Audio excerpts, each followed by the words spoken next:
கிறிஸ்து இயேசுவுக்குள் மிகவும் பிரியமான அன்பு சகோதரன் சகோதரிகளே, உங்கள் யாவருக்கும் நம் அன்பின் தேவனுடைய நாமத்தினாலும் அன்பின் கர்த்தருடைய நாமத்தினாலும் கிறிஸ்துவுக்குள்ளான என்னுடைய அன்பின் வாழ்த்துக்களை மிகுந்த மகிழ்ச்சியோடு இந்த ஒரு மாலை நேர கூடுகையில நான் தெரிவித்துக் கொள்கிறேன். இப்போ இந்த தேவனுடைய பெரிதான கிருபையினால் நம்ம தொடர்ந்து இந்த ஒரு ஓமைகள் பற்றி ஆவிக்குரிய காரியங்களை தியானம் செய்வதற்கு தேவ கிருபையில நமக்கு இப்படி ஒரு வாய்ப்பு கிடைச்சிருக்கு.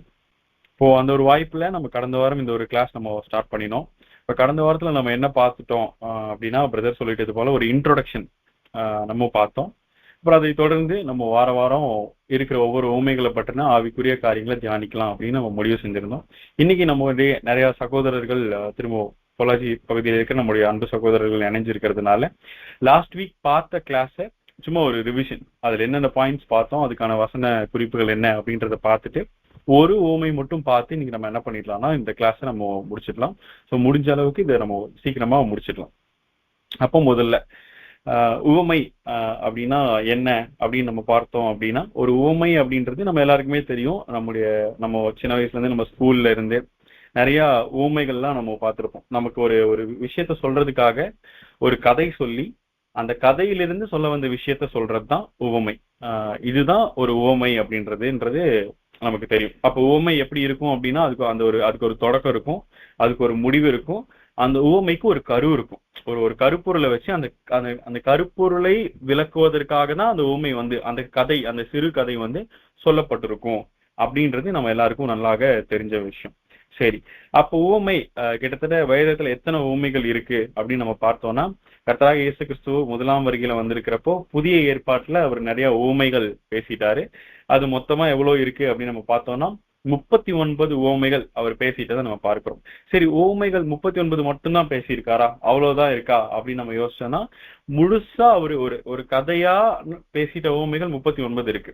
ஆனா நிறைய இடத்துல அவருடைய போதகங்கள்ல நிறைய உவமை வாக்கியங்களும் அவர் பேசியிருக்காரு. அதற்கு சில எடுத்துக்காட்டெல்லாம் நம்ம சொல்லணும் அப்படின்னா, மலையின் மேல இருக்கிற பட்டணம் மறைந்திருக்க மாட்டாது, அது ஒரு உவமை வாக்கியம். ஆனா அது ஒரு முழு உவமை இல்லை. ஏன்னா இப்பதான் பார்த்தோம் உவமைன்றது எப்படி இருக்கும்னா, அது ஒரு கதை, அதுக்கு ஒரு தொடக்கம் இருக்கும், முடிவு இருக்கும், அது ஒரு கருவை வெளிப்படுத்த வரும். பட் இங்க இது ஒரு முழு கதை கிடையாது. பட் அவர் சொல்ல வந்த விஷயத்த ஒரு வாக்கியத்துல ஒரு உவமை வாக்கியமா அவரு சொல்லிட்டு போயிருக்கிறத நம்ம பார்க்கிறோம். இன்னும் வேற சில உதாரணங்கள் நம்ம கொடுக்கணும் அப்படின்னா, விளக்கை கொளுத்தி நம்ம விளக்கு தண்டின் மேல வைப்பாங்க, அப்ப அது வீட்டுல இல்ல எல்லாருக்கும் பலன் கொடுக்கும். பழைய துணியை புது துணியோட வைக்க வேணாம், அது அந்த புது துணியவும் என்ன பண்ணிடும்னா கெட்டு போக பண்ணிடும். இந்த மாதிரி நிறைய ஓமை வாக்கியங்களும் கர்த்தராகிய இயேசு கிறிஸ்து அவருடைய போதகங்கள்ல அவருடைய முதலாம் வந்திருத்தல்ல இருந்தப்போ அவர் பேசியிருக்கிறத பார்க்கிறோம். அப்ப இது எல்லாத்தையும் சேர்த்து பார்த்தோம்னா புதிய ஏற்பாட்டிலேயே கிட்டத்தட்ட 50க்கும் மேற்பட்ட உவமைகள் இருக்கிறத நம்ம பார்க்க முடியும் அன்பு சகோதரன் சகோதரிகளே. சரி, புதிய ஏற்பாட்டுல மட்டும்தான் உவமைகள் இருக்கா அப்படின்னு நம்ம யோசிச்சோம் அப்படின்னா இல்ல, பழைய ஏற்பாட்டுல கூட உவமைகள் சொல்லப்பட்டிருக்கு. கிட்டத்தட்ட 10 உவமைகள், ஏறத்தாழ 10 உவமைகள் பழைய ஏற்பாட்டுல பதிவு செய்யப்பட்டிருக்கிறத நம்ம பார்க்கிறோம். எடுத்துக்காட்டுக்கு சொல்லணும் அப்படின்னா பிரசங்கி புஸ்தகத்துல இருந்த ஒரு சின்ன பட்டணம், அதுல ஒரு ராஜா இருந்தார் அப்படின்ற ஒரு உவமை, அந்த ஒரு விஷயம். எசேக்கியேல் புஸ்தகத்துல தீர்க்கதரிசி யோதாமின் உவமை, அது நம்ம பார்க்கிறோம். எசேக்கியேல் 17ஆம் அதிகாரத்துல அது இடம்பெற்றிருக்கு. தாவீதோட தவற உணர்த்துவதற்காக நாத்தான் தீர்க்கதரிசி பேசின உவமை. இந்த மாதிரி பழைய ஏற்பாட்டிலையும் உவமைகள் அங்க பதிவு செய்யப்பட்டிருக்கிறத நம்ம பார்க்க முடியுது அன்பு சகோதரன் சகோதரிகளே. சரி, அப்ப இந்த உவமைகள் கர்த்தராகிய இயேசு கிறிஸ்து பேசியிருக்காங்கன்னா எந்த உவமையா அவர் பேசிட்டாரு, என்ன கருவை சொல்றதுக்காக உவமையா பேசிட்டாரு அப்படின்னா நம்ம வசனம் வாசிக்கலாம். மத்தேயு 3:3, மத்தேயு 13:3, மன்னிக்கணும், மத்தேயு 13ஆம் அதிகாரம் 3ஆம் வசனம். அவர் அநேக விஷயங்களை உவமைகளாக அவர்களுக்கு சொன்னார், கேளுங்கள். திரும்ப பண்ணீங்க. அவர் அநேக விசேஷங்களை உவமைகளாக அவர்களுக்கு சொன்னார். அநேக விஷயங்களை கிடையாது, ஒரு சின்ன விஷயங்களை சொல்றதுக்காக அவர் ஊமைகள் பேசிடல. எதுக்கு ஊமைகள் பேசிட்டாருங்களா, அநேக விசேஷங்களை அவர் ஊமைகளா சொன்னாராம். அது என்ன விசேஷம்? விசேஷம்னா நம்ம எல்லாருக்கும் தெரியும், இங்கிலீஷ்ல சொல்லணும்னா ஸ்பெஷல் திங்ஸ், ஒரு சிறப்பான காரியத்தை, ஒரு முக்கியமான காரியத்தை. அப்போ ஒரு சாதாரணமான விஷயத்த கர்த்தராகிய இயேசு கிறிஸ்து ஊமையா பேசல. நல்லா கவனிச்சு பார்த்தோம் அப்படின்னா வசனத்தை, அவர் எந்த விஷயங்களை ஊமைகளா பேசிட்டாருங்களா, அநேக விசேஷங்களை, ஸ்பெஷல் திங்ஸ், அதை தான் ஊமைகளா பேசிட்டாராம்.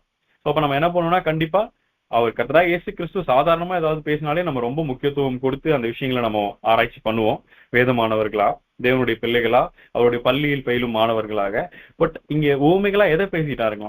அநேக விசேஷங்களை ஊமைகளா பேசிட்டார் அப்படின்னு நாங்க சொல்றதை நம்ம பார்க்கிறோம். சரி, அவர் முதலாம் வந்திருத்தல்ல இது தவிர வேற ஏதாவது பேசியிருக்காரா அப்படின்னு நம்ம பார்த்தோம்னா மத்தேயு 13:34 வசனம் சொல்லுது, அவர் ஊமைகளாலே அன்றி வேற ஒன்றாலே அவங்க கிட்ட பேசல அப்படின்ற விஷயத்த சுவிசேஷகர் மத்தேயு அங்க பதிவு பண்றதை நம்ம பார்க்கிறோம். அன்பு சகோதரன் சகோதரிகளே, சரி எதுக்காக அவரு ஊமைகளா அவங்க முன்னாடி பேசிட்டாரு அப்படின்னு நம்ம யோசிச்சோம்னா மார்க் 4:22 மற்றும் 33 வசனங்கள்ல நம்ம பார்க்க முடியும். அவர் தன்னோட முன்னாடி இருந்த ஜனங்களோட திராணியை கணக்குல கொண்டு அவங்கள்ட்ட ஊமைகளா பேசிட்டாராம் அப்படின்னு சுவிசேஷகர் மார்க் அங்க பதிவு பண்றாரு. அப்படின்னா முன்னாடி இருக்கிறவங்களுக்கு என்ன விதத்துல அந்த விஷயத்த சொன்னா புரியுமோ அந்த விதத்துல அதை சொல்லணும். அவங்களோட கெப்பாசிட்டி அவ்வளவுதான். அவங்க ரொம்ப எளிமையான ஜனங்களா இருக்காங்க. அப்ப அவங்களுக்கு விசேஷமான காரியங்களை நேரடியா சொன்னா இல்ல விசேஷமான காரியங்களை அந்த ஒரு ஸ்டாண்டர்ட்ல சொன்னா அவங்களால புரிஞ்சுக்க முடியாது அப்படின்றதுக்காக அவங்க கிட்ட ஊமைகளாக அதை கருத்தில் கொண்டு அவர் ஊமைகளாக அங்க பேசிட்டதாக நம்ம பார்க்கிறோம். அன்பு சகோதரன் சகோதரிகளே, அப்போ இதுல இருந்து நமக்கு ஒரு விஷயம் ரொம்ப தெளிவா தெரியுது. என்னன்னா இந்த இந்த ஊமைகள்ல நம்ம ஏனோ தானோன்னு படிக்காம இல்லது ஒரு கதை, அந்த கதை ஒரு நீதி சொல்ல வருது, இவ்வளவுதான், இந்த மட்டும்தான் ஊமையை பார்க்கணுமா அப்படின்னு நம்ம யோசிச்சிட்டோம்னா நிச்சயம் இல்லை.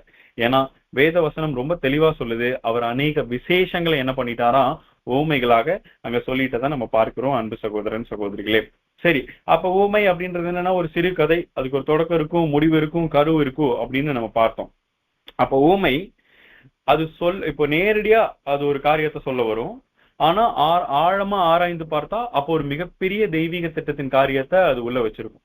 அப்ப இந்த ரெண்டு விஷயத்துல நேரடியா பொருள் தர விஷயத்த சொல்றதுக்காக ஊமை சொல்லப்பட்டுச்சா இல்ல இந்த ஆழமான ஆவிக்குரிய பொருளை தேவ ஜனங்களுக்கு சொல்லணும்ன்றதுக்காக அந்த ஊமை சொல்லப்பட்டுச்சா அப்படின்னு நம்ம யோசிச்சோம்னா நிச்சயமா நமக்கு ஆன்சர் தெரியும். அந்த ஊமை நேரடியா ஒரு பொருள் சொல்ல வரும். அதை சொல்வது அந்த ஊமையினோட நோக்கம் அல்ல. அதை வெளிப்படுத்துவதற்காக வேதத்துல இந்த ஊமைகள் பதிவு செய்யப்படல. அதை வெளிப்படுத்துறதற்காக கர்த்தராகிய இயேசு கிறிஸ்து ஊமைகளாக அந்த 39 முழு ஊமைகளை அவர் பேசிடல. அந்த ஊமைகள் அந்த நேரடி அர்த்தத்தை தவிர அதுக்குள்ள ஒரு மிகப்பெரிய ஆவிக்குரிய கருத்தை, ஆவிக்குரிய ஒரு செய்திய, ஆவிக்குரிய ஒரு தகவலை வச்சிருக்கு.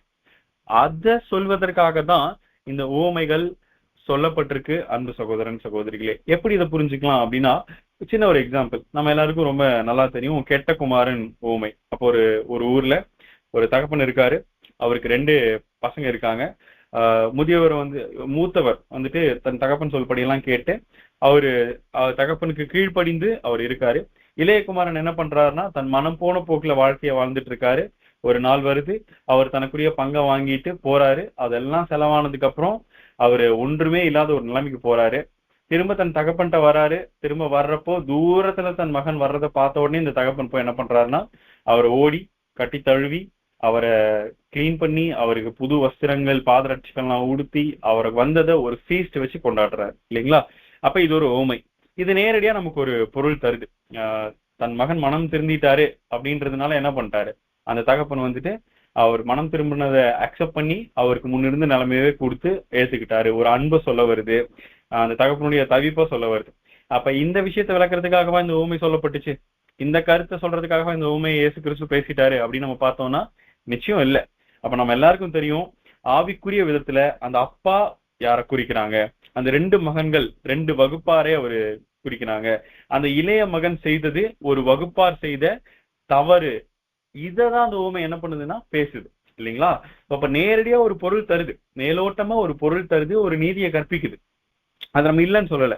ஆனா அதை சொல்றதுக்காக அந்த கருத்தை வலியுறுத்துறதுக்காக அந்த ஊமை பேசப்பட்டுச்சுன்னு நம்ம அந்த அளவுல நிறுத்திடுறது அது தவறு. அன்பு சகோதரன் சகோதரிகளே, அதுக்காக அப்படின்னா நம்ம அந்த ஊமை தனக்குள்ள வைத்திருக்கிற ஆவிக்குரிய பொருளை அறியாமல் நம்ம போறது நமக்குதான் அது கடைசியில நஷ்டமா முடியும் அப்படின்றத நம்ம பார்க்கிறோம். அன்பு சகோதரன் சகோதரிகளே, சரி, அப்ப ஊமை அப்படின்றது அது மேலோட்டமா ஒரு பொருள் தரும், ஆனா ஆழமா ஒரு ஆவிக்குரிய கருத்தை தனக்குள்ள வச்சிருக்கும். அந்த ஆழமான ஆவிக்குரிய கருத்தை வலியுறுத்துவது, அதை சொல்ல வந்ததுதான் அந்த ஊமை சொல்லப்பட்டதோட நோக்கம் அப்படின்ற விஷயத்த இந்த ஒரு கருத்துல இருந்து நம்ம கத்துக்கிறோம். சரி, ஓகே. சரி, அப்ப ஊமை அது ரொம்ப துல்லியமா இருக்குமா? ஏன்னா இப்ப ஊமை போலவே தான் வேற ஒரு படிக்கிற முறையும் இருக்கு. அது என்னன்னு நம்ம பார்த்தோம்னா நிழல் பொருள் இல்லைங்களா? இப்ப நிழல் பொருள் என்ன இருக்கும்? பழைய ஏற்பாடு முழுக்க நிழல் பொருள் தான். அப்ப தேவன் ஒரு அவருடைய தெய்வீக திட்டத்தை இல்ல அவர் சொல்ல வர ஆவிக்குரிய ஒரு காரியத்தை ஒருத்தரோட வாழ்க்கையிலேயே நடத்தி காமிச்சிருப்பார். அப்ப அவங்க வாழ்க்கையே தெய்வீக திட்டத்தினுடைய ஒரு அம்சத்தை விளக்குறதா அது இருக்கும் அப்படின்னு நமக்கு தெரியும். அப்ப அந்த நிழல் பொருளோட தன்மை நம்ம பார்த்தோம்னா, எடுத்துக்காட்டுக்கு ரெபேக்கால் அவங்க யாருக்கு நிழலா இருக்காங்க அப்படின்னு நம்ம பார்த்தோம்னா திருச்சபைக்கு நிழலா இருக்காங்க. அப்ப ரெபேக்கால் வாழ்க்கையில நடந்துட்ட எல்லா விஷயமும், ஒரு விஷயம் விடாம எல்லா விஷயமும் சபை எப்படி இருப்பாங்க, சபை என்ன மாதிரி இந்த பூமியில அவங்க வாழ்க்கை இருக்கும், என்னென்ன சூழல்கள்லாம் கடந்து போவாங்க, அவங்களுடைய சிந்தனை எப்படி இருக்கும், அவங்களுடைய செயல்பாடு எப்படி இருக்கும், அவங்க என்ன விதமா தன்னுடைய மணவாளனை அந்த ஒரு கல்யாண நாள்ல சந்திக்க ஆயத்தமாவாங்க அப்படின்ற விஷயத்த ரெபேக்காலினுடைய வாழ்க்கையுடைய எல்லா விஷயமும் துல்லியமா நமக்கு தெரிவிக்கும். எல்லாத்துக்கும் ஒரு ஆவிக்குரிய அர்த்தம் இருக்கும். இதே விஷயத்த, இதே துல்லியத்தன்மைய நம்ம உவமையில எக்ஸ்பெக்ட் பண்ண முடியுமா அப்படின்னு நம்ம பார்த்தோம்னா இல்ல. ஏன்னா உவமை அப்படின்றது வந்துட்டு ஒரு காரியத்தை சொல்றதுக்காக ஏற்படுத்தப்பட்ட ஒரு சிறு கதை. அதுல வந்துட்டு எல்லா விஷயத்தையும் நம்ம துல்லியமா பார்த்தோம் அப்படின்னா நம்ம மாட்டிப்போம். நம்மள ஒரு குழப்பத்துக்குள்ள அது கொண்டு போயிடும். எப்படி அதை புரிஞ்சுக்கலாம் அப்படின்னா, நமக்கு ரொம்ப பரிச்சயமான நம்முடைய அடிப்படை வேத வகுப்புகள்ல கேட்ட ஐஸ்வர்யவான் லாசரு உவமை இல்லைங்களா? இப்ப அது ஒரு உவமை, அது ஒரு பேரபிள். இப்ப இதுல இருக்க எல்லா விஷயத்துக்கும் நான் ஆவிக்குரிய பொருள் கண்டுபிடிக்க போறேன் அப்படின்னா ஃபர்ஸ்ட் அடிப்படையை என்ன பண்ணிடுங்க, அடி வாங்கிரும். ஏன்னா அது என்ன பேசுது? இறந்ததுக்கு அப்புறம் ரெண்டு பேர் பேசுற மாதிரி என்ன பண்ணுதுன்னா அந்த உவமை சொல்லப்பட்டிருக்கு இல்லைங்களா? அப்ப இதுக்கெல்லாம் நான் துல்லியமா அர்த்தம் கண்டுபிடிப்பேன்னு நம்ம போனோம்னா நம்ம குழப்பத்துலதான் போவோம் இல்லைங்களா? சோ அப்போ இந்த உவமை வந்துட்டு நிழல் பொருள் மாதிரி ரொம்ப துல்லியமா இருக்காது. அதுல இருக்க எல்லா விஷயத்துக்கும் நான் ஆவிக்குரிய பொருள் கண்டுபிடிக்க போறேன் அப்படின்னு நம்ம யோசிச்சோம்னா நம்ம குழப்பத்துக்குள்ள போயிடுவோம். நம்ம இப்ப ரொம்ப அடிப்படையா ஒரு விஷயம் நம்ம தெரிஞ்சு வச்சுக்கணும். உவமைகள் கத்துக்கிறதுக்கு முன்னாடி உவமை அப்படின்றது வந்துட்டு ஒரு கதை. அதுல சில ஆவிக்குரிய கருத்தை சொல்றதுக்காக சில விஷயங்கள் என்ன பண்ணிருக்கோம்னா சேர்க்கப்பட்டிருக்கும். அப்ப நிழல் பொருளை நம்ம பார்க்கிறோம்ல அந்த துல்லியத்தன்மை, அந்த துல்லியத்தன்மையை நம்ம எதுலையும் பார்த்துடக்கூடாதுன்னா உவமையில பார்த்துடக்கூடாது அப்படின்றதையும் நம்ம என்ன பண்ணணும்னா நம்ம மனசுல வச்சுக்கணும். அன்பு சகோதரன் சகோதரிகளே, சரி அப்ப ஊமை இப்படிப்பட்டதா இருக்கு. ஏன் ஊமைகள் நம்ம படிக்கணும் அப்படின்னா நம்ம ஒரு வசனம் நம்ம வாசிக்கலாம். மத்தேயு 13ஆம் அதிகாரம் 35வது வசனம்.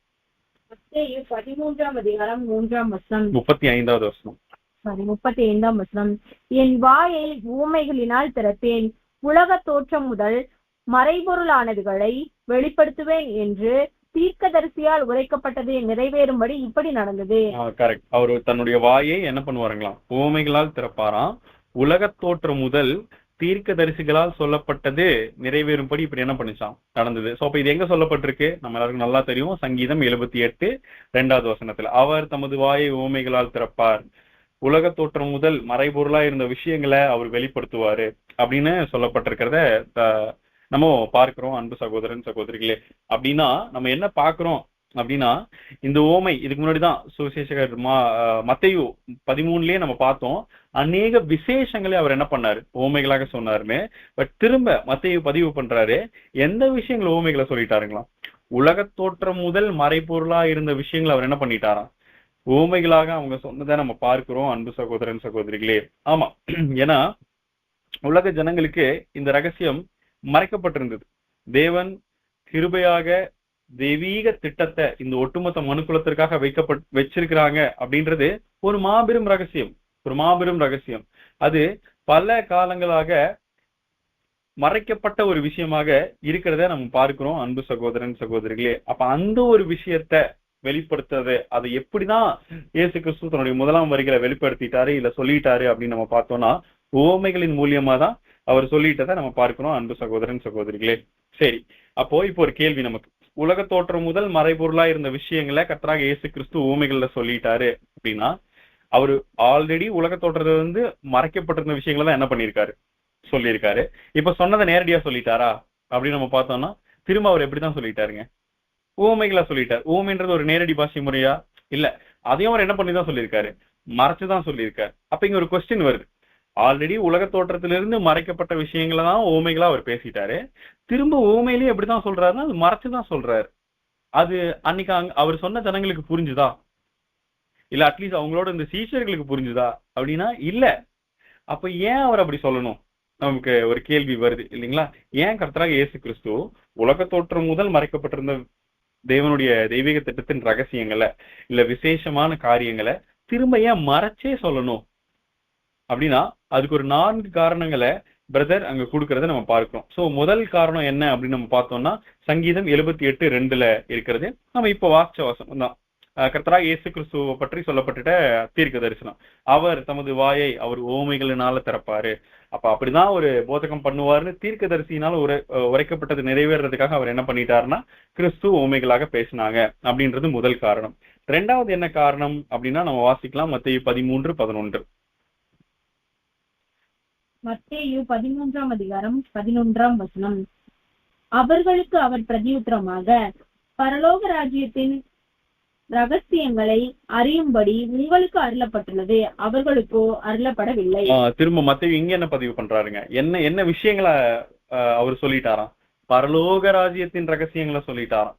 உலக தோற்றம் முதல் மறைக்கப்பட்டிருந்த விஷயங்கள், பரலோக ராஜ்யத்தின் ரகசியம், அநேக விசேஷங்கள், இதெல்லாம் ஒரே தேவனுடைய தெய்வீக திட்டத்தை தான் அங்க குறிக்குது. இவைகளை தான் ஒரு ஊமைகள்ல பேசிட்டாரு அப்படின்றத நம்ம பார்க்கிறோம். சரி, இப்ப இங்க மத்தேயு என்ன பதிவு பண்றாங்க அப்படின்னா திரும்ப கேக்குறாங்க, இதனோட அர்த்தம் என்ன, இது ஏன் இப்படி நீங்க ஊமைகளா சொல்றீங்க அப்படின்னு சீஷர்கள் அவர்கிட்ட கேட்கிறப்போ அது கர்த்தராகிய இயேசு கிறிஸ்துவினுடைய பதில் என்னவா இருக்குன்னா, பரலோக ராஜ்யத்தின் ரகசியங்களை அறியும்படி உங்களுக்கு அருளப்பட்டது, அவர்களுக்கோ அருளப்படவில்லை. அப்ப யார் இந்த உங்களுக்கு, யார் இந்த அவர்களுக்கு? அந்த உங்களுக்கு யாருன்னா அந்த 12 அப்போஸ்தலர்கள், 12 சீஷர்கள். அப்போ கர்த்தராகிய இயேசு கிறிஸ்துவினுடைய வருகையில தேவனால அவருக்கு கொடுக்கப்பட்ட அந்த ஜனங்கள். அவர்கள் யாரு அப்படின்னா மற்ற சமஸ்த யூத ஜனங்கள், அவருடைய சத்தியத்தை கேட்க வந்துட்ட அந்த யூத ஜனங்கள் மற்றும் அவரோட சத்தியத்தை யாரெல்லாம் கேட்க வந்துட்டாங்களோ அந்த ஆயிரமான ஜனங்கள். அப்ப இந்த ஒரு ரகசியங்களை அறிஞ்சுக்கிறதுக்கு உங்களுக்கு அருளப்பட்டது, அவங்களுக்கு என்ன பண்ணல, அருளப்படல. அப்படின்னா இந்த வாய்ப்பு, இந்த பரலோக ராஜ்யத்தின் ரகசியத்தை அறிகிற வாய்ப்பு, இந்த உலக தோற்றம் முதல் மறைக்கப்பட்டிருந்த காரியங்களை அறிகிற வாய்ப்பு, விசேஷமான காரியங்களை அறிகிற வாய்ப்பு ஒரு விசேஷித்த பிரிவினருக்கு மட்டும்தான் இருக்கு. அந்த பிரிவிலேஜ, அந்த ஒரு ஆசீர்வாதத்தை தேவன் இந்த சுவிசேஷ யுகம் முழுவதும் யாருக்குதான் கொடுத்துட்டாரு அப்படின்னா எல்லாருக்கும் கொடுக்கல. அவர் வார்த்தைகளை கேட்க வந்துட்ட எல்லாருக்கும் கொடுக்கல. அதுல ஒரு ஸ்பெஷல் கிளாஸ் ஆஃப் பீப்புளுக்கு மட்டும்தான் அவர் கொடுத்துட்டதை நம்ம பார்க்கிறோம். இதை பத்தி ஒரு சகோதரர் சொல்றப்போ அவரோட சப்ஜெக்ட்ல ரொம்ப அருமையா அவரு சொல்றாரு, கிட்டத்தட்ட எல்லா கண்டுபிடிப்புகளும் எப்பதான் நடந்திருக்குன்னா கடந்த ஒரு 100-150 வருஷத்துலதான் நடந்திருக்கு இல்லைங்களா? சோ கண்டுபிடிக்கப்பட்ட எல்லா விஷயங்களையும் மனுக்குலத்தினுடைய மிகச்சிறந்த கண்டுபிடிப்பு எதுன்னா, மனுக்குலத்திற்காக தேவன் ஒரு தெய்வீக திட்டத்தை வச்சிருக்காங்க அப்படின்ற அந்த கண்டுபிடிப்பு தான். இதை கண்டுபிடிச்சது யாரு? அப்கோர்ஸ் நம்ம எல்லாருக்கும் தெரியும், நம்முடைய அன்பு மூத்த சகோதரர் சிடி ரசல். அவங்க மூலியமா தான் இந்த ஒரு 7ஆம் சபையின் தூதனாக தேவனால ஏற்படுத்தப்பட்ட நம்முடைய அன்பு சகோதரரால தான் இந்த ஒரு காரியங்கள், இந்த ஒரு தேவன் மனுக்குலத்திற்காக ஒரு மிகப்பெரிய தெய்வீக திட்டத்தை வச்சிருக்கிறாங்க அப்படின்ற ஒரு சத்தியம் நம்ம எல்லாருக்கும் கிடைச்சது அன்பு சகோதரன் சகோதரிகளே. அப்ப என்னன்னாலும் நமக்கு கிடைச்சது அப்படின்னா ஜனங்களுக்குரிய ஆசீர்வாத காலங்கள் பற்றி அவர் என்ன பண்ணியிருக்காருங்க, ஊமைகளாக பேசியிருக்காரு. காலங்கள் வேலைகள் பத்தி அவர் என்ன பண்ணியிருக்காருன்னா ஊமைகளாக பேசி இருக்கிறாரு. இன்னும் ஊமை வாக்கியங்களாகவே அவர் சொல்லியிருக்காரு. இதோ அவர் வர்றது எப்படி இருக்குங்களா, திருடன் வருகிற விதமா இருக்கும். அது ஒரு ஊமை வாக்கியம் இல்லைங்களா? அதை கூட அவருடைய வருகையை கூட அவர் என்ன பண்ணியிருக்காருன்னா ஊமை வாக்கியங்களாக சொல்லியிருக்காரு. இதுவரைக்கும் இன்னைக்கு ஒட்டுமொத்த கிறிஸ்துவ மண்டலமும் கிறிஸ்துவனா என்னதான் நினைக்கிறாங்கன்னா கர்த்தராகிய இயேசு கிறிஸ்து மாத்திரம் தான் நினைக்கிறாங்க. பட் கிறிஸ்து அப்படின்றது தலையும் சரீரமும் சேர்ந்த 1,44,001 நபர்கள் சேர்ந்த ஒரு விஷயம் அப்படின்றத அவரு இந்த ஊமை வாக்கியங்களிலையும் ஊமைகள்லயும் தான் அவர் என்ன பண்ணியிருக்காருன்னா வெளிப்படுத்தி இருக்கிறத நம்ம பார்க்கிறோம். அன்பு சகோதரன் சகோதரிகளே, இவங்கதான் இந்த ஸ்திரீயின் வித்து, இவங்கதான் என்ன பண்ண போறாங்கன்னா சாத்தான அழிக்க போறாங்க அப்படின்ற காரியத்தையும் அந்த ஒரு ரகசியத்தையும், இதெல்லாம் மனுக்குலத்திற்கான தெய்வீக திட்டம். இதெல்லாம் இன்னைக்கு கிறிஸ்துவை பின்பற்றுகிறவர்களாக தங்களை அறிவிக்கிற, தங்களை காண்பிச்சுக்கிற எல்லாருக்கும் தெரியுதா அப்படின்னு நம்ம யோசிச்சோம் அப்படின்னா இல்ல. இந்த சுவிசேஷ யுகம் முழுவதும் அது ஒரு குறிப்பிட்ட பிரிவினருக்கு மாத்திரமே அந்த ஒரு கிருபை, அந்த ஒரு ஆசீர்வாதம் அருளப்பட்டதா இருக்கிறத நம்ம பார்க்கிறோம் அன்பு சகோதரன் சகோதரிகளே. அப்ப இந்த ஒரு விஷயத்த இதுக்கு தகுதியானவர்களா அவருடைய முதலாம் வருகையில கர்த்தர் கண்ணுக்கு யார் தான் தெரிஞ்சாங்கன்னா தேவன் அவருக்காக கொடுத்த அந்த ஒரு 12 சீஷர்கள், அவங்கதான் இதுக்கு தகுதியானவர்களாக காணப்பட்டாங்க. அதனாலதான் அவரு என்ன பண்ணுவாரு அப்படின்னு நம்ம பார்க்கிறோம்னா இந்த ஒரு காரியங்களை வந்துட்டு அவர் ஃபுல்லா முதல்ல ஊமைகளாக சொல்லிடுவாரு.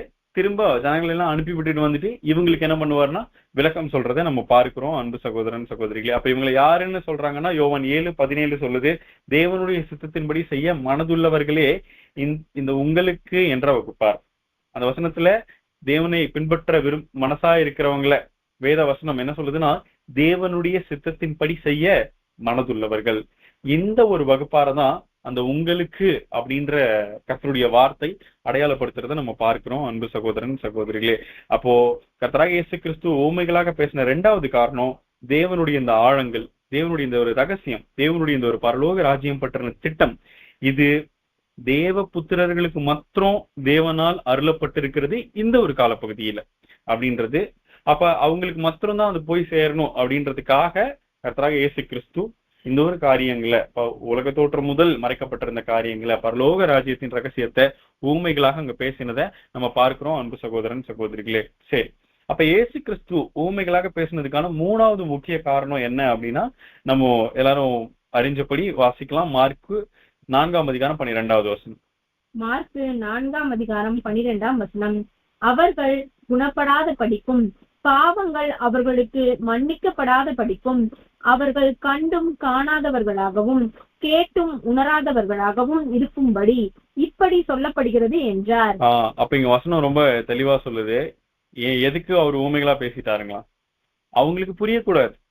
யாருக்கு?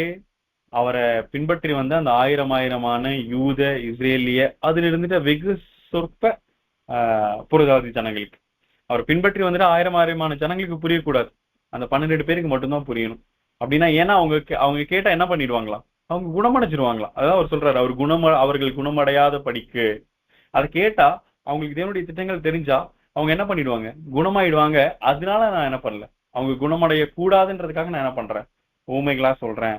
அதையும் சொல்லிட்டு என்ன சொல்றேன்னா அவர்கள் கண்டும் காணாதவர்களா, கேட்டும் உணராதவர்களா, குணப்படாமல் இருக்க நான் என்ன பண்றேன்னா ஊமைகளாக சொல்லிட்டேன் அப்படின்னு. அப்ப இந்த ஒரு வாக்கியத்தை முதல்ல நம்ம கேட்டோடனே நம்ம மனசுல என்ன வரும்னா, அப்ப கர்த்தராகிய இயேசு கிறிஸ்து பாரபட்சம் பார்த்தவரா இருந்துட்டாரா?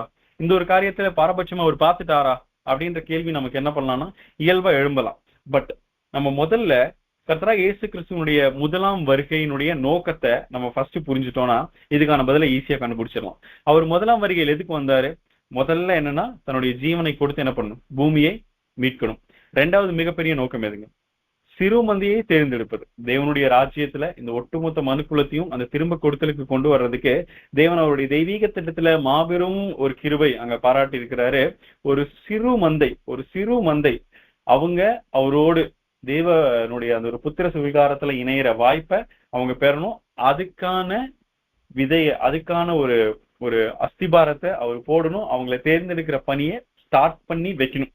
இதுவும் கர்த்தராகிய இயேசு கிறிஸ்துவனுடைய முதலாம் வந்திருத்தலின் முக்கியமான நோக்கம் அன்பு சகோதரன் சகோதரிகளே.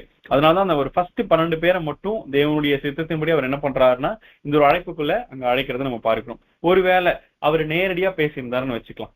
இப்ப அங்க வந்துட்டு ஆயிரமான ஜனங்களும் என்ன பண்ணிருப்பாங்கன்னா அவங்க என்ன பண்ணிருப்பாங்க? கண்டிப்பா அதுல அவர் கர்த்தராகிய இயேசு கிறிஸ்துவனுடைய பேச்சுல அவங்க கவரப்பட்டு அவங்க மாறுதல் அடைஞ்சு அவங்க என்ன பண்ணிருப்பாங்கன்னா குணமாகிருப்பாங்க. பட் முழுசா அவங்களுக்கு காரியங்கள் புரிஞ்சிருக்குமா அப்படின்னு யோசிச்சோம்னா இல்ல. இது எப்படி நம்ம சொல்லலாம் அப்படின்னா என்னென்ன நோக்கத்துக்காக அன்னைக்கு ஜனங்கள் கர்த்தராகிய இயேசு கிறிஸ்து பின்னாடி போனாங்க? சிலர் தங்களுடைய பிரச்சனைகள் எல்லாம் தீரணும், தங்களுடைய வியாதிகள் குணமாகணும்னு போனாங்க. சிலர் இவர் இவ்வளவு அழகா பேசுறாரு, அவர் பேசுற விதம் ரொம்ப வசீகரமா இருக்கேன்னு அவர் பேச்சுல கவரப்பட்டு போனாங்க. சிலர் அவர் கொடுக்குற சாப்பாட்டுக்காக, அங்க போனா நமக்கு கண்டிப்பா என்ன கிடைக்கும்? சாப்பாடு கிடைக்கும். அவர் நிறைய அதிசயங்கள் அற்புதங்கள் பண்ணுவார், அதெல்லாம் பார்க்கறதுக்கு நமக்கு என்ன கிடைக்கும்? வாய்ப்பு கிடைக்கும். இப்படின்னு தான் போனாங்களே தவிர அந்த 12 பேர் மாதிரி அவங்க உள்ளத்துக்குள்ள அவருதான் ஜீவனுள்ள தேவனுடைய குமாரன், அவர் வாயிலிருந்து வர்றதெல்லாம் ஜீவன் தரும் வார்த்தை அப்படின்ற ஒரு நம்பிக்கையோ இல்ல ஒரு எண்ணமோ அவங்க மனசுல இருந்துச்சா அப்படின்னு நம்ம பார்த்தோம்னா இல்ல. அப்ப இந்த மனநிலைமையில ஒருத்தர் அந்த சத்தியத்தை கேட்கிறாங்கன்னா அவங்களுக்குள்ள போகும். ஆனா அது முழுசா வேலை செய்யாது, அது அறகுறையா இருக்கும். அவங்களுக்கு காரியங்கள் முழுசா புரிஞ்சிருக்காது. அவர் பேசுறது கரெக்டா இருக்கும் அப்படின்ற ஒரு விஷயம் மட்டும் தெரியும். இப்போ இதுல அவர் மேல என்ன வந்திருக்கும்னா ஒரு உணர்ச்சி பூர்வமான அன்பு அந்த ஜனங்களுக்கு கர்த்தராகிய இயேசு கிறிஸ்து மேல வந்திருக்கும். சரி, இப்ப இந்த ஒரு சூழ்நிலையில இப்ப பிலாத்து அவரை சிலுவையில் அறையலாம் அப்படின்னு சொன்னப்போ அந்த ஜனங்களை விட்டுருப்பாங்களா? அவர் மேல வச்சிருந்த அதீத அன்புனால அவரு இன்னைக்கே நம்ம பார்க்கிறோம். அக்கிரமத்துக்கு மேல அக்கிரமம் செஞ்ச ஒரு அரசியல்வாதிக்கே அவரை ஜெயில போடுறாங்க, இல்ல அவரை அரெஸ்ட் பண்றாங்கன்னா இன்னைக்கு என்னென்னலாம் நடக்குதுங்க இல்லையா? அப்போ அன்னைக்கு கர்த்தராகிய இயேசு கிறிஸ்து அவருடைய போதனைகள்ல கேட்டு, ஆனா அதோட சரியான தாற்பயம் உள்ள ஒரு மனசோட கேட்காம அறகுறையா கேட்டு, அறகுறையா நம்ம எதை சொல்றோம்னா அந்த 12 பேருக்கு இருந்த அந்த புரிந்து கொள்ளுதல் மத்தவங்களுக்கு இருந்திருக்காது நிச்சயமா. ஏன்னா அவங்க அவரை ஃபாலோ பண்ணிட்ட நோக்கமே வேறையா இருக்கு. சோ இப்போ இந்த ஒரு மனநிலையில அவங்களுக்கு முழுமையான புரிந்து கொள்ளுதல் அவர் என்ன சொல்ல வராருன்றது கண்டிப்பா என்ன பண்ணி இருந்திருக்காரு. அப்ப அந்த ஒரு அறக்குறையான அறிவோட அவங்க என்ன பண்ணிருப்பாங்கன்னா, அந்த ஒரு தெய்வீக திட்டம் நிறைவேறதையே அவங்க என்ன பண்ணிருந்திருக்கிறதுக்கு வாய்ப்பு இருந்திருக்கும் அப்படின்னா ஜஸ்ட் அசியூம் பண்றோம் நம்ம. கண்டிப்பா அவங்க என்ன பண்ணிருப்பாங்கன்னா, கர்த்தராகிய இயேசு கிறிஸ்துவோட குரூசிபிகேஷன், அவர் சிலுவையில் அறையப்படுதல அவங்க என்ன பண்ணியிருந்திருக்க மாட்டாங்கன்னா, ஒத்திருந்திருக்க மாட்டாங்க. தேவனுடைய தெய்வீக திட்டம் நிறைவேறுவதற்கு என்ன இருந்திருக்கும்னா ஒரு மிகப்பெரிய ஒரு தடை அங்க இருந்திருக்கும். அப்ப இதெல்லாம் அவர் யோசிச்சுதான், அதுதான் மார்க் பதிவு பண்றாரு. நம்ம அந்த ஒரு வசனம் நம்ம கோட் பண்ணியிருந்தோம். முன்னாடி இருக்கவங்களோட திராணிய தெரிஞ்சு அவர் என்ன பண்ணாருங்க, அவங்க கிட்ட ஓமையா பேசிட்டார். சோ அவங்களுக்கு என்ன கெப்பாசிட்டி இருக்கு, அவங்களால என்ன புரிஞ்சுக்க முடியும் அப்படின்றது தெரிஞ்சுதான் அந்த ஒரு அட்லீஸ்ட் அந்த மேலோட்டமான கருத்து அவங்களுக்கு போய் சேரலாம். தேவன் ஒருவேளை இயேசு கிறிஸ்துவனுடைய மனதில் அது இருந்திருக்கலாம். சோ அவங்களுக்கு என்ன புரியணுமோ அதை மாத்திரம் சொல்லி அவர் என்ன பண்ணிட்டாருன்னா அங்க அதை க்ளோஸ் பண்ணிட்டதை நம்ம பார்க்கிறோம். அன்பு சகோதரன் சகோதரிகளே, அப்ப நம்ம 3வது காரணமா வைக்கிறது அந்த 12 பேருக்கு மட்டும் இன்னைக்கு சுவிசேஷ யுகம் முழுவதிலும் அவரு இந்த ஒரு அழைப்புக்குள்ள வர ஒவ்வொருத்தருக்கும் அந்த ஒரு ஸ்பெஷல் கிளாஸ் பீப்புளுக்கு மாத்திரம் அது புரியணும், மத்தவங்களுக்கு அது புரியக்கூடாது அப்படின்றதுக்காகவே அவர் என்ன பண்ணிட்டாராம், ஊமைகளாக பேசிட்டதை நம்ம பார்க்கிறோம். சரி, 4வது காரணம் என்ன அப்படின்னா, இதை நிக்கோதேமு கிட்ட பேசிட்ட வார்த்தையிலிருந்து நம்ம கவனிக்கலாம். அப்ப நிக்கோதேமு யாரு அப்படின்னு நம்ம பார்த்தோம் அப்படின்னா, அவரை பற்றின காரியங்கள் யோவான் 3ஆம் அதிகாரத்துல அங்க பதிவு செய்யப்பட்டிருக்கு. நம்ம வாசிக்க வேணா, ஜஸ்ட் நம்ம அந்த காரியத்தை மட்டும் சொல்லிடுறோம், நீங்க வீடுகள்ல அதை பாருங்க. யோவான் 3ஆம் அதிகாரத்துல இந்த ஒரு கான்வர்சேஷன் நடக்குது நிக்கோதேமுக்கும் இருக்கும். யூதர்கள்லயே ஒரு மிகப்பெரிய ஒரு தலைவரா இருக்கிறாரு. அவங்களுடைய மத போதகர்கள்ல ஒரு முக்கியமானவரா யாரு இருக்காங்கன்னா நிக்கோதேமு இருக்காங்க. இப்ப நிக்கோதேமு நீங்க கண்டிப்பா அதே பிதாவின் இடத்துல இருந்து வந்தவர்னு எனக்கு தெரியும், அது உங்க காரியங்கள்ல இருந்தே தெரியுது. பட் இதை எப்படி நம்ம புரிஞ்சுக்கிறது, இது என்ன அப்படின்னு நம்ம கேட்கிறப்போ கர்த்தராகிய இயேசு கிறிஸ்து சொல்றாரு, ஒருவன் மறுபடியும் பிறவாவிட்டால் அவனுக்கு என்ன பண்ண மாட்டான், ஒரு காரியத்தை அவருக்கு கிடைக்காது அப்படின்ற விஷயத்த நம்ம பார்க்கிறோம். நம்ம நிமிஷம் வசனங்கள் கூட வாசிச்சலாம். யோவான் 3ஆம் அதிகாரம் 12வது வசனம் வாசித்தோம். யோவான் 3ஆம் அதிகாரம் 12ஆம் வசனம், பூமிக்கடுத்த காரியங்களை இல்ல அது இல்லைங்க சிஸ்டர். ஓகே, நிக்கோதேமு என்ன பண்றாருன்னா 2-3 வசனம் வாசிக்கலாம். யோவான் 3ஆம் அதிகாரம் 2 மற்றும் 3 வசனங்கள். அவன் ராக்காலத்திலே இயேசுவினிடத்தில் வந்து, ரபி, நீர் தேவனிடத்திலிருந்து வந்த போதகர் என்று அறிந்திருக்கிறோம். ஏனெனில் ஒருவனும் தன்னுடனே தேவன் இராவிட்டால் நீர் செய்கிற இப்படிப்பட்ட அற்புதங்களை செய்ய மாட்டான் என்றான். இயேசு அவனுக்கு பிரதியுத்தரமாக, ஒருவன் மறுபடியும் பிறவாவிட்டால் தேவனுடைய ராஜ்யத்தை காண மாட்டான் என்று மெய்யாகவே மெய்யாகவே உனக்கு சொல்லுகிறேன் என்றார். அப்ப நிக்கோதேமு இப்படி சொல்றப்போ அவருக்கு இயேசு கிறிஸ்துவோட பதில் என்னவா இருக்குங்க? ஒருவன் மறுபடியும் பிறவாவிட்டால் தேவனுடைய ராஜ்யத்தை என்ன பண்ண மாட்டாரு, பார்க்க மாட்டாரு. இந்த விஷயம் நிக்கோதேமுக்கு புரிஞ்சுதா? நிக்கோதேமு கேட்கிறாரு, எப்படி ஒரு மனுஷன் முதிர் வயதா இருக்கிறப்போ அவன் தாயின் கற்பத்துல 2வது டைம் பிரவேசிச்சு அவர் வர முடியும்? திரும்ப அவர் காரியங்களை விளக்குறாரு. அப்பவாது நிக்கோதேமுக்கு புரிஞ்சுதா அப்படின்னு பார்த்தா இல்ல. அப்போ ஒரு யூதர்களுக்குள்ள அதிகாரியா இருக்கிற நிக்கோதேமு, அவங்கள தங்களுடைய மத காரியங்களின்படி வழிநடத்துகிற நிலைமையில இருக்கிற நிக்கோதேமுவுக்கே என்ன பண்ணலீங்க, காரியங்கள் புரியல. அதுதான் ஒரு யோவான் 3:12 சொல்றப்ப சொல்றாரு, பூமிக்கடுத்த காரியங்களை நான் உங்களுக்கு சொல்லியும் நீங்கள் விசுவாசிக்கவில்லையே, பரம காரியங்களை உங்களுக்கு சொல்வேன், ஆனால் எப்படி விசுவாசிப்பீர்கள்? நான் வேற ஒரு விஷயத்துல உங்கள்ட்ட சொல்லல, இந்த பூமியில உங்க அன்றாட வாழ்க்கையில இருக்கிற காரியங்களை தான் நான் உங்களுக்கு சொல்றேன். நான் அதை சொல்லி யாருக்கு புரியல, உங்களுக்கு புரியல. மெயினா யாருக்கு புரியல, இங்க அந்த யூதர்களுக்குள்ள அதிகாரியா இருக்கிற அவங்களுடைய மத போதகர்கள முக்கியமானவர்களா இருக்கிற நிக்கோதேமுவுக்கு என்ன பண்ணல, புரியல. அப்ப மத்தவங்களுக்கு எப்படி புரியும் அப்படின்றத அவர் யோசிக்கிறார். அப்படின்னா இதுல இருந்து நம்ம என்ன கவனிக்கிறோம் அப்படின்னு நம்ம பாக்குறப்போ, அது என்ன ஒரு காலம் இல்ல, பரிசுத்த அவங்களுக்கு கொடுக்கப்பட்ட காலம் இல்ல. நமக்கு எல்லாம் ரொம்ப நல்லா தெரியும். ஏன்னா இந்த காரியங்கள் யாருக்குமே புரியலதான், சீஷர்களுக்குமே புரியல. ஆனா சீஷர்களுக்கு மட்டும் அவர் என்ன பண்றாருன்னா, அவங்களெல்லாம் போனதுக்கு அப்புறம் அவர் திரும்ப இவங்களுக்கு என்ன பண்ணுவாருன்னா கர்த்தராகிய இயேசு கிறிஸ்து அவங்களுக்கு தேவையான காரியங்களை வந்துட்டு அவங்களுக்கு மட்டும் சொல்லுவார். இதை வந்து மார்க் 4:34, மார்க் 4:10, மார்க் 7:17, மார்க் 13:36 இந்த காரியங்கள், இந்த வசனங்கள் நீங்க குறிச்சு வச்சுக்கோங்க.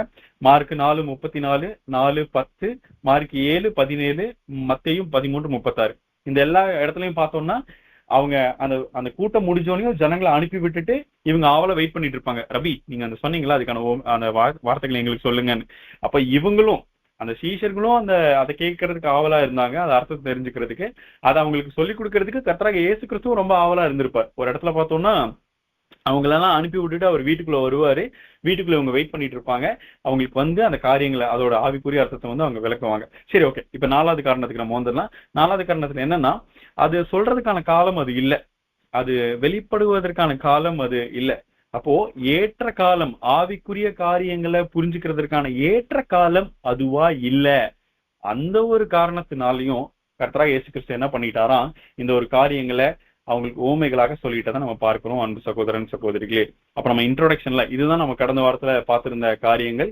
அப்ப இன்ட்ரோடக்ஷன்ல நம்ம என்னதான் பார்த்திருக்கோம் அப்படின்னா, உவமை வந்து எத்தனை உவமைகள் இருக்கு வேதத்துல, 39 ஓமை வாக்கியங்களையும் சேர்க்கிறப்ப புதிய ஏற்பாட்டுல மட்டும் கிட்டத்தட்ட 50க்கும் மேற்பட்ட ஓமைகள் இருக்கிறத பார்க்கிறோம்.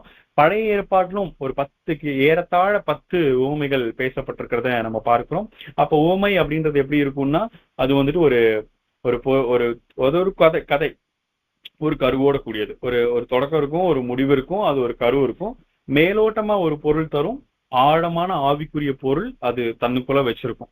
அப்ப அந்த ஆழமான ஆவிக்குரிய பொருளை வெளிப்படுத்துறதற்காக தான் அந்த ஓமை சொல்லப்பட்டதே தவிர, அந்த மேலோட்டமான பொருளை சொல்றதுக்காக அந்த ஓமை என்ன பண்ணலாம்னா சொல்லப்படலை அப்படின்றத நம்ம பார்த்தோம். சரி, அப்ப ஓமையினுடைய துல்லியத்தன்மை எப்படி இருக்கும்? நிழல் பொருள் நம்ம படிக்கிறது மாதிரி ஓமையிலையும் எக்ஸாக்டா அதுல சொல்லப்பட்டிருக்கிற ஒவ்வொரு விஷயத்துக்கும் ஆவிக்குரிய காரியங்களை நம்ம தேடலாமா அப்படின்னு நம்ம யோசிச்சோம்னா அப்படி தேட முடியாது. உவமை வந்து அது நிழல் பொருள் போல துல்லியமானதா அங்க இருக்காது. அது வந்து ஒரு காரியத்தை விளக்குவதற்காக சொல்லப்பட்டுட்டு ஒரு சிறு கதை. அப்ப அதுல நிறைய காரியங்கள் அந்த அந்த ஒரு காரியத்தை சொல்றதுக்காக என்ன பண்ணிருக்கலாம்னா சேர்க்கப்பட்டிருக்கலாம் அப்படின்ற விஷயத்த நம்ம பார்த்தோம். சரி, அப்ப இந்த ஊமையில என்ன சொல்லியிருக்காரு, என்னதான் ஊமைகள்ல சொல்லியிருக்காரு அப்படின்னு நம்ம பார்த்தோம்னா, நம்ம வசனங்கள் நம்ம வாசிச்சோம். மத்தேயு 13 இருந்து பார்த்தோம், சங்கீதம் 78 அவரை பற்றி சொல்லப்பட்ட தீர்க்க தரிசனம் பார்த்தோம். உலகத் தோற்றம் முதல் மறைக்கப்பட்டிருந்த ரகசியங்களை, அவர் அநேக விசேஷங்களை, பரலோக ராஜ்யத்தின் ரகசியங்களை அவர் என்ன பண்ணாரா ஊமைகளாக சொன்னதை நம்ம பார்க்கிறோம். சரி, அப்புறம் ஆல்ரெடி உலக தோற்றத்துல இருந்து மறைக்கப்பட்ட விஷயங்களா அவர் ஊமைகளா சொல்லிட்டாருன்னா திரும்ப ஏன் டைரக்டா சொல்லாம அவரு அதை மறைச்சு ஊமையா சொல்லணும் அப்படின்றதுக்கு 4 காரணங்கள் பார்த்தோம். முதல் காரணம் என்ன அப்படின்னு நம்ம பார்த்தோம்னா, அவரை பற்றி சொல்லப்பட்ட தீர்க்க தரிசனம் நிறைவேறணும். அவரை பற்றி என்ன தீர்க்க தரிசனம் சொல்லப்பட்டிருக்குன்னா, அவரது ஊமைகள்னால என்ன பண்ணுவாரா தன்னுடைய வாயை திறப்பார் அப்படின்னு அங்க சொல்லப்பட்டிருக்கு.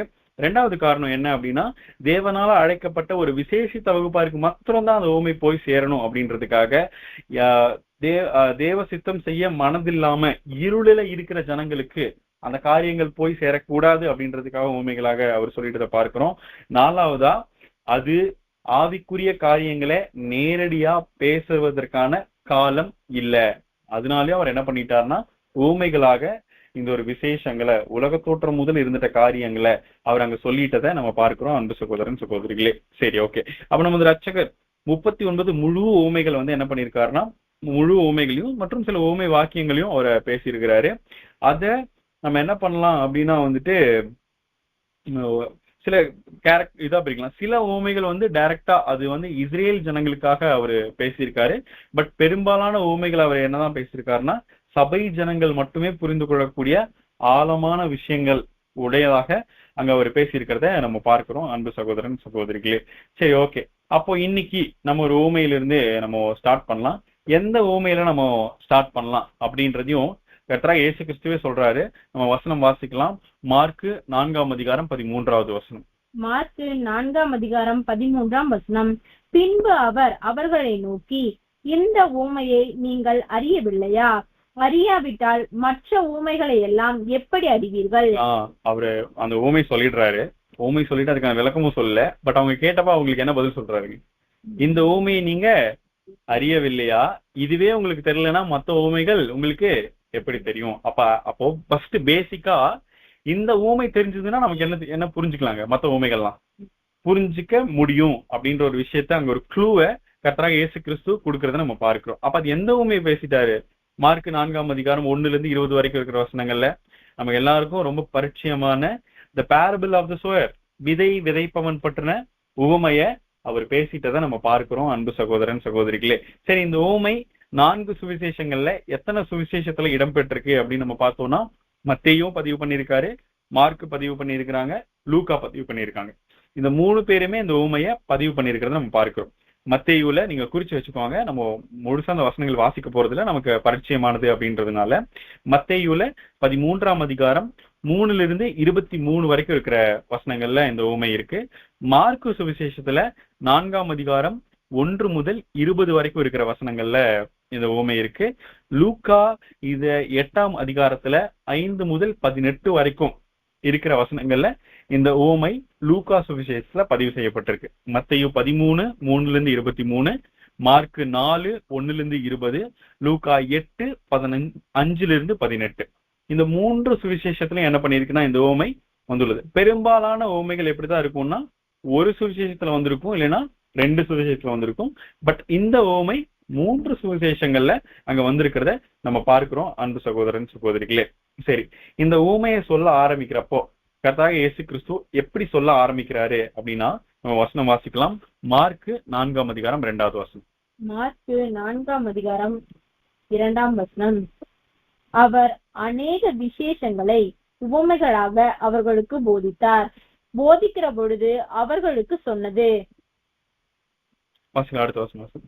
கேளுங்கள், விதைக்கிறவன் ஒருவன் விதைக்க புறப்பட்டான். போதும். அவர் எப்படி ஸ்டார்ட் பண்றாருன்னா, கேளுங்கள் அப்படின்னா, இது ஒரு கொஞ்சம் ஒரு புவர் டிரான்ஸ்லேஷனா இருக்கு. இங்கிலீஷ்ல பாக்குறப்போ டேக் ஹீட் அப்படின்னு வருது. டேக் ஹீட் அப்படின்னா கவனிங்க. அப்ப என்ன பண்றாங்க, அட்டென்ஷன் சீக் பண்றாரு. இங்க எல்லாரும் எந்த காரியத்தை இருந்தாலும் அதை கொஞ்சம் வச்சுட்டு இங்க என்ன பண்ணுங்க, கவனிங்க, இங்க கவனிங்க அப்படின்னு சொல்லி என்ன பண்றாருன்னா இந்த உவமைய ஸ்டார்ட் பண்றதை நம்ம பார்க்கிறோம் அன்பு சகோதரன் சகோதரிகளே. ஏன் எப்ப நம்ம கவனிங்கன்னு சொல்லுவோம்? ஒரு ரொம்ப முக்கியமான விஷயம் பேச போறப்பதான் என்ன பண்ணுங்க, எல்லாரும் ஒரு நிமிஷம் என்ன பண்ணுங்க, கவனிங்க அப்படின்னு சொல்லுவோம் இல்லைங்களா? அப்ப இந்த உவமை கூட கர்த்தராகிய இயேசு கிறிஸ்து என்ன பண்றாங்கன்னா, கவனிங்க, நான் என்ன பண்ண போறேன், ஒரு உவமை சொல்ல போறேன். விதைக்கிறவன் ஒருத்தர் என்ன பண்ணாரு, விதைக்க புறப்பட்டாரு அப்படின்னு நாங்க சொல்றத நம்ம பார்க்கிறோம். சரி, ஓகே. அப்போ இது எதை குறிப்பிடுது அப்படின்னு நம்ம பார்க்கிறப்போ, அந்த விதைக்கிற ஒருத்தர் யாரு அப்படின்னா நம்ம எல்லாருக்கும் ரொம்ப நல்லா தெரியும். இந்த ஒரு உவமையை நம்ம எங்க பாக்குறோங்க, அடிப்படை வேத பாட வகுப்புகள்ல நம்ம பார்த்திருப்போம். எந்த சப்ஜெக்ட்ல என்ன ஒரு காரியத்துக்காக இந்த உவமை நம்ம பார்த்தோன்றது யாருக்காவது ஞாபகம் இருக்கா?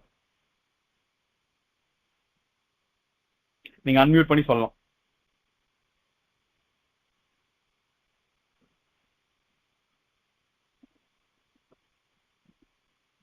ஓகே, யாருக்கும் ஞாபகம் இல்லை அப்படின்னு நான் எடுத்துக்கிறேன் இதை. அப்போ இது எங்க பார்த்திருக்கோம் அப்படின்னா, சபை சரித்திரத்துல பார்த்திருக்கோம். மத்தேயு 13ஆம் அதிகாரம் முழுக்கவே எத்தனை உவமைகள் இருக்குன்னா 7 உவமைகள் இருக்கும். அந்த 7 காலகட்ட சபை கடந்து வர அனுபவங்களை உவமைகளா அவர் பேசியிருப்பார். அப்ப இந்த ஃபர்ஸ்ட் உவமை நம்ம எந்த சபைக்கு பார்ப்போம்னா, எபேசு சபைக்கு பார்ப்போம். அப்ப எபேசு சபை என்ன மாதிரி ஒரு அனுபவத்துக்குள்ள போய் வருவாங்க, அந்த சபையில இருக்கிற ஜனங்களுடைய தன்மை என்ன மாதிரி இருக்கும், அந்த காலகட்ட தேவ பிள்ளைங்களுடைய தன்மை எப்படி இருக்கும் அப்படின்றத பேசுறதுக்காக இந்த என்ன பண்ணிருப்போம்னா அந்த உவமையை நம்ம மெயினா பார்த்திருப்போம்.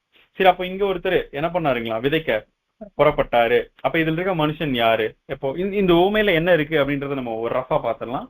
ஒரு மனிதன் என்ன பண்றாருன்னா விதைக்க புறப்படுறாரு. அந்த விதைக்க புறப்படுறப்போ ஒரு அந்த நிலத்துல போய் என்ன பண்றாருன்னா விதைய விதைக்கிறாரு. விதையை விதைக்கிறப்போ சில விதை என்ன பண்ணுதான், வழியருக விழுகுது. சில விதை கற்பாறையின் மேல விழுகுது. சில விதை முள்ளுள்ள இடங்கள்ல விழுகுது. சில விதை அந்த நல்ல நிலத்துல விழுகுது. அப்போ வழியருகே விழுந்த விதையை என்ன பண்ணுதுன்னா பறவைகள் என்ன பண்ணிடுதுன்னா சாப்பிட்டு போயிடுது. அந்த கற்பாறையின் மேல விழுந்தது, அந்த கற்பாறையில கொஞ்சம் ஆழம் இல்லை, பட் கொஞ்சம் மண் இருக்கு. அதனால அந்த மண்ணு பிடிக்கிற அளவுக்கு அந்த இருக்கிற அளவான மண் பிடிக்கிற அளவுக்கு அது வளருது. ஆனா வெயில் அதெல்லாம் வரப்ப என்ன பண்ணுதுன்னா அது பட்டு போயிடுது. அடுத்து முள்ளுள்ள இடங்கள்ல இருந்தது நல்லா வளருது. ஆனா அந்த முள்ளு அது வளர வளர அந்த முள்ளெல்லாம் அதை நெருக்கி அதை ரொம்ப வளர விடாம என்ன பண்ணிடுதுன்னா அதுவும் பட்டு போயிடுறத பார்க்கிறோம். பட் நல்ல நிலத்துல விழுந்துட்டு அந்த விதை என்ன பண்ணுதுங்களா, நல்லா வளர்ந்து 30, 60, 100 பலன் அளிக்கிறதாக இந்த உவமை சொல்லப்பட்டிருக்கு. இது நம்ம எல்லாருக்கும் ரொம்ப நல்லா தெரிஞ்ச விஷயம்தான். சரி, அப்ப இந்த உவமையில என்னென்ன காரியங்கள் நம்ம கண்டுபிடிக்கணும் அப்படின்னா, அந்த மனுஷன் யாரு, அந்த விதை என்ன, அந்த நிலம் என்ன, அது ஏன் 4 விதமான நிலங்களா சொல்லப்பட்டிருக்கு, அப்ப அது அந்த 4 விதமான நிலங்கள் குறிக்கிற ஆவிக்குரிய பொருள் என்ன அப்படின்றத நம்ம என்ன பண்ணணும்னா கண்டுபிடிக்கணும் அன்பு சகோதரன் சகோதரிகளே. அப்ப அதுல இருக்கிற வெயில் என்ன, இதுல இருக்க ஆகாயத்து பறவை என்ன, இந்த எல்லா விஷயத்த நம்ம என்ன பண்ண போறோம்னா இப்போ ஆராய்ச்சி பண்ணி பார்க்க போறோம். இதுல எல்லாத்துக்கும் நம்ம நல்லாவே தெரியும். அந்த வேத வசனங்களோட நம்ம வச்சு பார்த்துட்டு இன்னைக்கு கிளாஸ் வந்து நம்ம என்ன பண்ணிடலாம்னா டக்குன்னு முடிச்சிடலாம். ஸோ ஃபர்ஸ்ட் இயேசு கிறிஸ்து இதுல இன்னொரு ஸ்பெஷல் என்னன்னா, இந்த ஊமையோட விளக்கத்தை யாரே சொல்றாங்க, இயேசு கிறிஸ்துவே சொல்றாரு சரிங்களா. அது மார்க்ல தான் ரொம்ப தெளிவா நல்லா பதிவாயிருக்கு. மத்தேயும் லூக்காவும் வந்துட்டு அது பதிவு பண்ணியிருக்காங்க. பட் மார்க் ரொம்ப தெளிவா இந்த ஊமையை வந்து பதிவு பண்ணியிருக்காரு. சோ அப்போ இத பத்தி நம்ம பேச போறப்போ, அந்த விதைய விதைக்கிறது யாரு அப்படின்னா மத்தேயு 13:37 வாசிக்கலாம் நம்ம. மத்தேயு 13:37 அவர் பிரதியுத்தரமாக, நல்ல விதையை விதைக்கிறவன் மனுஷகுமாரன். அவ்வளவுதான். அந்த நல்ல விதையை விதைக்கிறது யாருங்களா? மனுஷகுமாரன். அது யாரு அப்படின்னா நம்முடைய கர்த்தராகிய இயேசு கிறிஸ்து அப்படின்றத நம்ம பார்க்கிறோம். சரி, அந்த விதை என்ன? மார்க் 4:14 வாசிக்கலாம். மார்க் 4:14 விதைக்கிறவன் வசனத்தை விதைக்கிறான். ஆமா, அப்ப அந்த விதை என்ன அப்படின்னு நம்ம பார்த்துட்டோம்னா வசனம், தேவனுடைய வார்த்தைகள் அப்படின்றத நம்ம பார்க்கலாம். ஓகே, அந்த நிலம் என்ன? பொதுவா நமக்கு எல்லாம் என்ன தோணும் அப்படின்னா, நிலம் நோனியும் நிலம் உலகம் அப்படின்னு தோணும். பட் இந்த ஊமையில அவர் என்ன சொல்லியிருக்காரு நம்ம பார்க்கலாம்னா மார்க் 4:15. மார்க் 4:15 வசனத்தை கேட்ட உடனே சாத்தான் வந்து அவர்கள் இருதயங்களில் விதைக்கப்பட்ட வசனத்தை எடுத்து போடுகிறார். எங்க விதைக்கப்பட்டதை எடுத்து போடுறாருங்களா சாத்தான் வந்து? அவங்களுடைய இருதயங்கள்ல. அப்ப இங்க நிலம் அடையாளப்படுத்துது இருதயத்தை அன்பு சகோதரன் சகோதரிகளே.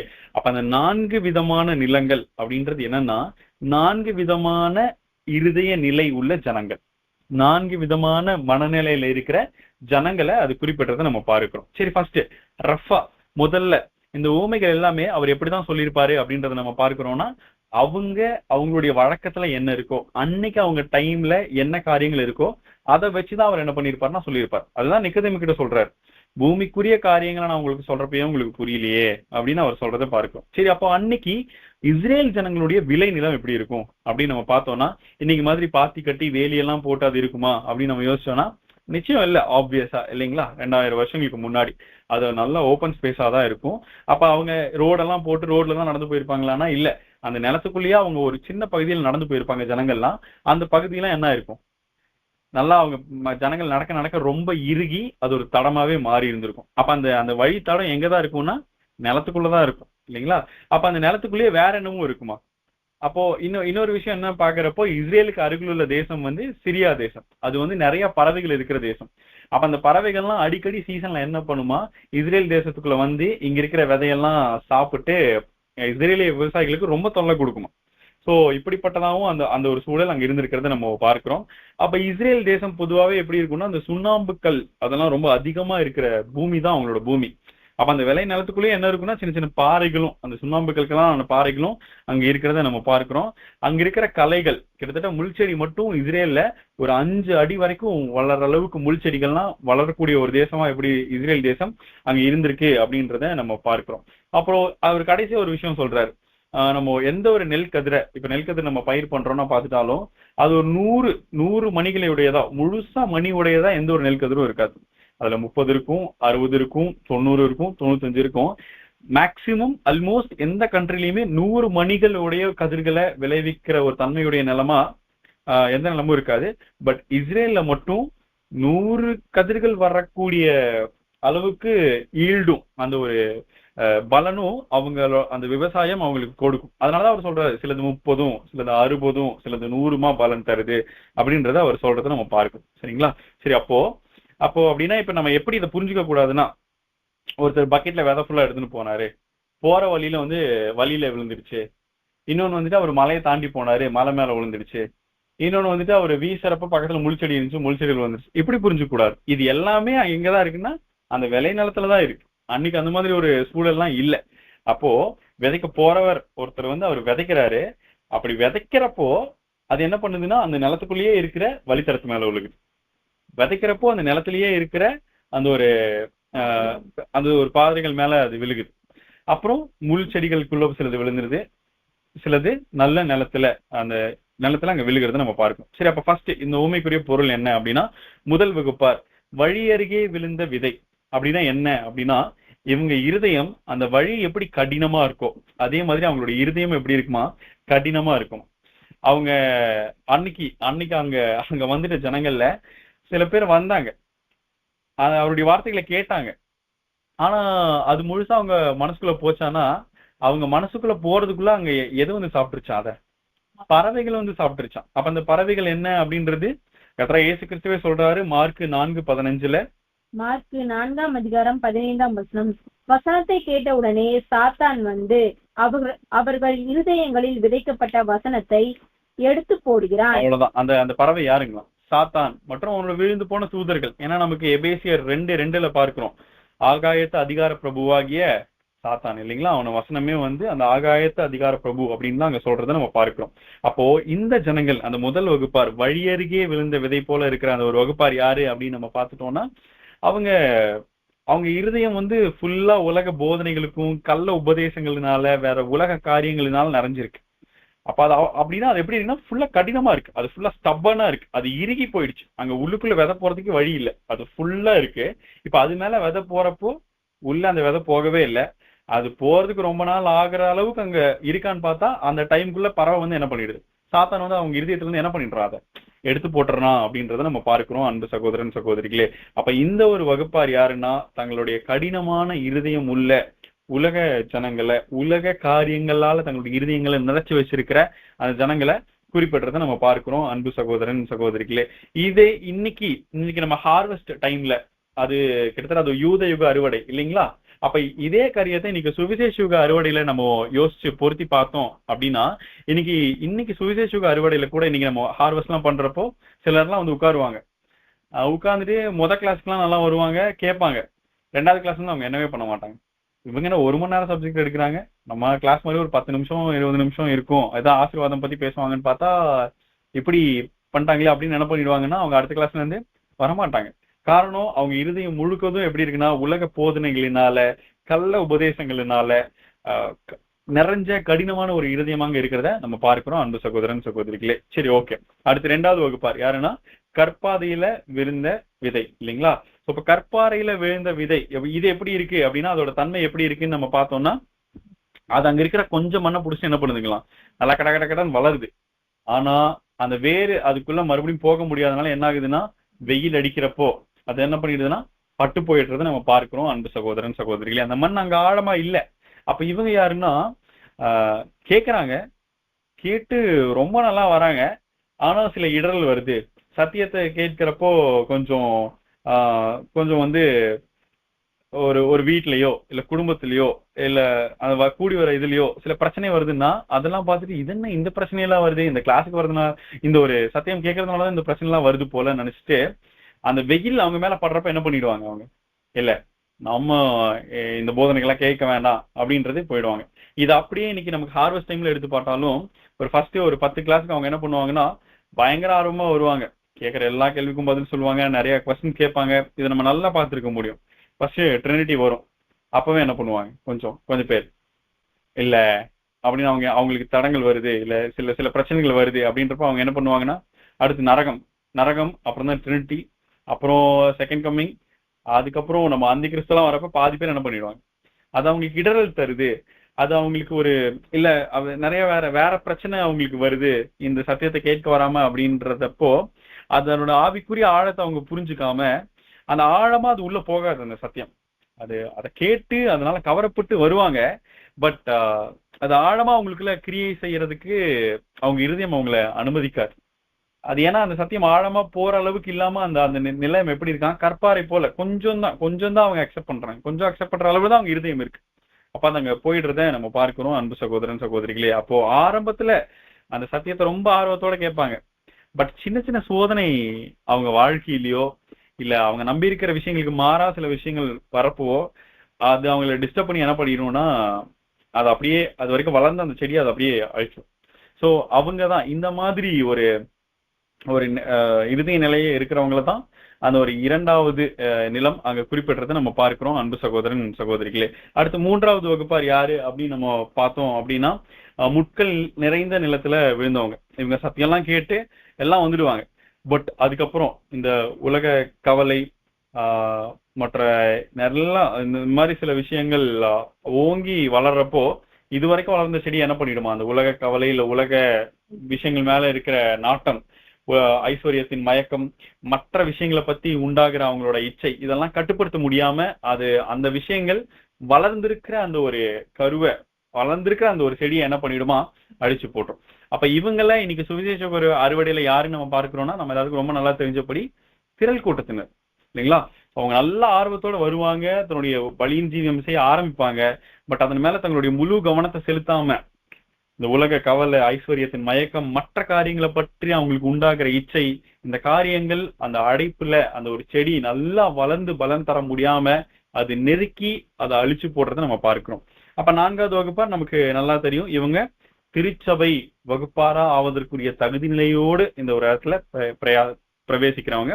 அன்னைக்கு யூத அறுவடையில உண்மையா தங்களுடைய மனதுல அந்த சத்தியத்தை கேட்க நினைச்சவங்க. அன்னைக்கு கர்த்தராகிய இயேசு கிறிஸ்துவினுடைய முதலாம் வந்திருக்கிறது அது யார்தான் இருந்தாங்கன்னா, அந்த ஒரு 12 சீஷர்கள் மற்றும் சில சீஷர்கள் அங்க இருந்ததை நம்ம பார்க்கிறோம். அது என்ன 30, 60, 100 பலன் தருது அப்படின்னா, அது நமக்கு நல்லா தெரியும். 1 Corinthians 15:41 பார்க்கிறோம், மகிமையில நட்சத்திரம் என்ன பண்ணும், வேறுபடும். சோ அவங்களோட மகிமையில அந்த ஒரு இருக்கிற அந்த ஒரு வேற்றுமைகளை தான் அந்த ஒரு 30, 60, 100 பலன் தர விஷயம் அங்க குறிக்கிறத நம்ம பார்க்கிறோம் அன்பு சகோதரன் சகோதரிகளே. அப்ப இது எல்லாத்துலயும் நம்ம ஒரு விஷயம் நல்லா கவனிக்கிறப்போ, விதை ஒண்ணுதான், அது நல்ல விதை, அது சத்தியம். ஆனா அந்த விதை எந்த விதமான ஒரு இருதயத்துல நிலத்துல அது போகுதுன்றதை பொறுத்து அதனுடைய பலன் நமக்கு தெரியறத பார்க்கிறோம். இதுல அந்த ஃபர்ஸ்ட் 2 டைப், அந்த 2 நிலம் உள்ள வரவே இல்லை, சத்தியத்துக்குள்ள வராத நிலைமையிலே அது போயிடுது. பட் இன்னைக்கு சத்தியத்துக்குள்ள இருக்கிற நமக்குள்ள எந்த மாதிரி 2 நிலம் இருக்கலாங்க. ஒண்ணு நல்ல நிலமா இருக்கலாம், இல்லைன்னா முள்ளுள்ள இடங்கள், முள் வளர்ந்திருக்கிற ஒரு நிலமா இருக்கலாம் சொல்லிடணும்னா. அப்ப இந்த 2 நிலத்துல நம்மளுடைய இருதயம் எந்த நிலைமையில இருக்கு, என்ன நிலமா இருக்கு அப்படின்றத நம்ம என்ன பண்ணணும்னா யோசிச்சு பார்க்கணும் அன்பு சகோதரன் சகோதரிகளே. அப்போ அந்த ஒரு காரியத்தை யோசிச்சு பார்த்து, ஒருவேளை நம்முடைய நிலத்திலையும் நம்முடைய இருதயத்திலையும் ஏதேனும் முட்கள், உலக கவலை, ஐஸ்வர்யத்தின் மயக்கம், இல்ல மற்ற காரியங்களை பற்றின இச்சை, இல்ல அதன் மேல இருக்கிற நாட்டம், அதனுடைய சித்தத்தின்படி வாழ செய்யாம நம்மளை தடுத்துட்டு இருக்குன்னா நம்ம என்ன பண்ணணும், யோசிக்கணும். அந்த முள்ளை என்ன பண்ணணும்னா சீக்கிரமா நம்ம நிலத்துல இருந்து எடுத்து போட்டுடணும். அந்த முள்ளை நம்ம எந்த அளவுக்கு நம்ம எடுத்து போடுறோமோ அந்த அளவுக்கு நம்ம பெற்றிருக்கிற அந்த ஒரு செடி நமக்குள்ள என்ன பண்ணணும், பலன் தர அளவுக்கு அதை என்ன பண்ணும், வளரும் அப்படின்றத நம்ம பார்க்கிறோம் அன்பு சகோதரன் சகோதரிகளே. அப்போ இந்த ஒரு ஊமை ரொம்ப பரிச்சயமா இருக்கிறதுனால நம்ம மேலோட்டமா இந்த காரியங்கள் பார்த்து ஆல்ரெடி நம்ம அடிப்படை சத்தியங்களையும் கேட்டிருக்கிறதுனால இதை நம்ம சீக்கிரமா முடிச்சிட்டோம். இனி வருகிற வகுப்புல நம்ம ஒவ்வொரு ஊமையும் ரொம்ப தெளிவா நிதானமா டைம் எடுத்து நம்ம பார்க்கலாம் அன்பு சகோதரன் சகோதரிகளே. அப்ப இன்னைக்கு ஊமைகள் அப்படின்ற இந்த ஒரு தொடர் வேதப்பாடு வகுப்பின் 2வது வகுப்புல திரும்ப நம்ம கடந்த வாரத்துல இன்ட்ரோடக்ஷன் என்ன பார்த்திருந்தோம், ஊமைனா எப்படி இருக்கும், அது என்ன தன்மையுடையதா இருக்கும், ஊமை பேரபிள் ஊமைகளா சொல்லப்பட்டிருக்க விஷயங்களை படிக்கிறதுக்கு முன்னாடி நம்ம என்னென்ன விஷயத்தெல்லாம் மனசுல வச்சுக்கணும், ஊமை என்ன விதமான தன்மையுடையதா இருக்கும், ஏன் கர்த்தர் ஊமை மொழியில அந்த பரலோக ராஜ்யத்தின் ரகசியங்களை பேசிட்டாரு அப்படின்றதெல்லாம் பார்த்துட்டு, முதலாவதா விதை விதைப்பவன் பற்றின ஊமை, அதில் இருக்க ஆவிக்குரிய அர்த்தம் என்ன அப்படின்றத பார்த்து நம்ம முடிச்சிருக்கோம். இனி தொடர்ந்து தேவனுக்கு சித்தமான விதத்துல இந்த ஒரு தொடர் வேதபாட வகுப்பை அவருடைய கிருபையின்படி நம்ம என்ன பண்ணலாம்னா கொண்டு போகலாம். இன்னைக்கு இதுவரைக்கும் பொறுமையோடு கேட்டவங்க அனைவரையும் தேவன் தாமே ஆசீர்வாதத்தோடு நடத்துவாராக. ஆமென்.